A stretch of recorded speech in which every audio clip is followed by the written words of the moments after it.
Hey, it's Sarah with Loaves and Dishes, and in today's video, I am going to be showing you how to make these pumpkin cheesecake cookies. Say that 5 times fast. I am experimenting with putting the full recipe in the caption of this video, so if you want to see the measurements, you can check the description box below. This is a fairly basic cookie recipe. The only special ingredient really is the pumpkin.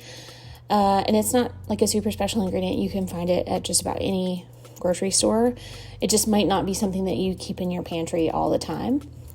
So that's why I'm classifying it as a semi-special ingredient.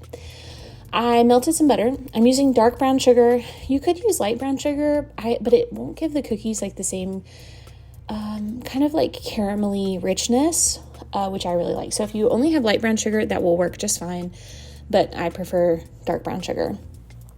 Basically, I'm mixing up my wet ingredients, and then I'm going to mix up my dry ingredients, and then I'm going to combine the two. So you just want to mix everything until it's like really combined. There's no lumps or anything like that.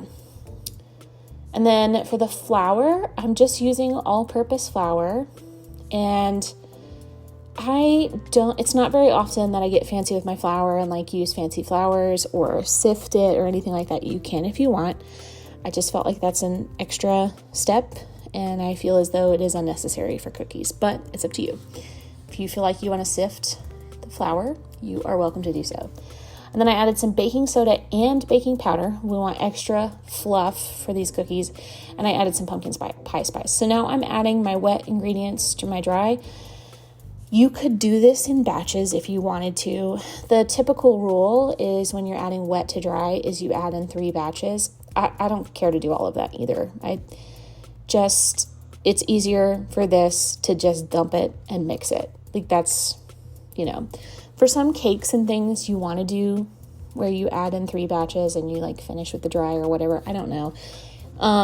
This is just really simple. You just want to mix it up until all of the flour is like mixed in and there's no big lumps.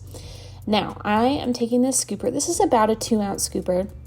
And I'm portioning these out onto a baking tray.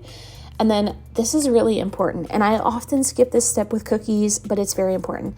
You want to portion them, and then you want to put them in the freezer for at least 2 hours. You want them to be completely frozen because it gives the flour time to absorb all of the moisture, and it's going to keep your cookie from like completely flattening out because everything will melt and it'll just like spread out like a flat little pancake. That happens to me all the time, and it's because I skip this step because I'm impatient. Don't be impatient with your cookies. Don't skip this step. So while they're in the freezer, I made the icing. It's just a block of cream cheese and a cup of powdered sugar. And then I added some pumpkin to it as well. I added some vanilla and some pumpkin pie spice. This just makes it extra pumpkin-y. The pumpkin like puree in the icing kind of just makes it orangey. It doesn't do too much to the flavor. You just want to make sure that you mix this up really well. You don't want any lumps. I would really recommend using an electric mixer for this. I don't know why I didn't. I have a KitchenAid, a nice one right behind me, and yet I chose to mix it by hand, and that took forever. And it really gave my forearms a workout. So there's that. So now the cookies are frozen completely through, and I am just arranging them on my baking tray. I decided to do 6. The great thing about putting your cookies in the freezer is once they get completely frozen, then you can like chuck them in a bag, a Ziploc bag, and then you have like basically take and bake cookies whenever you want. So you could just pop 1 or 2 in the oven and have like a single cookie, and then they keep in the freezer for like 3 months. That's another great thing about freezing your cookies. I don't know why it took me so long to arrange them on the baking tray. I cannot answer that. So they came out. I did a little divot in the top. I don't think that was necessary. I let them cool for like 15 minutes, and now I am spreading on the icing. And I'm using about 2 to 3 teaspoons per cookie. I wanted a thick layer of icing on there. But that's it.